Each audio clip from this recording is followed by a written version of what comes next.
والله باب انفتح على العراق ما ظن ينسد، وعلي بن ابي طالب سدك باب انفتح الف، ناس فلتت. قبل الناس لما تريد تسوي حرام تسمع ام كلثوم، هسه يسمعون صمون 10 بلف. شنو هاي؟ لك يا اثول طاب النار، طاب النار، تطب النار على شيء محترم، مو صحيح؟ صمون 10 بلف، مو وقف سرى حتى لو عرف، لا كلمات لا مقام لا غيره، ما تعرف. هاي صمون 10 بلف. تجاوزنا مرحلة بيتك طيو يا الله، وقلنا مرحلة وعدت. نسواننا صمون 10 بلف، ابو التاكسي صمون 10 بلف. لك انت ايش تسوي بابا؟ هسه تريد تدخل النار غير تسمع لك في الشيء؟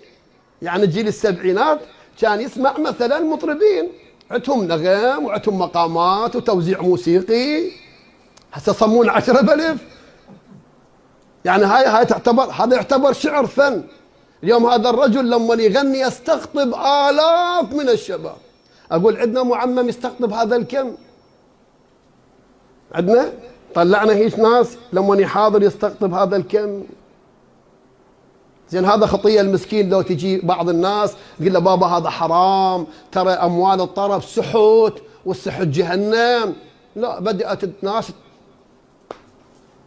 من رأى منكم منكرا. هسه هو قد يزعل علي، مو يزعل، بس والله أنا قلبي محترق عليه. شاب خوش شاب، هذا الصوت الحلو يوظفه للقرآن، يوظفه للدعاء، يتقرب به الله تعالى، أجمع الناس على الخير مو على السوء. ولا عندنا في الرواية يوم القيامة أصناف من أمتي يحشرهم بهيئة الخنازير. من هم يا رسول الله؟ قال آكلي السحت. زين المطرب شنو حكمه؟ يقولون ما له حرام سحت. احنا شغلتنا أن نأمر بالمعروف ننهى عن المنكر.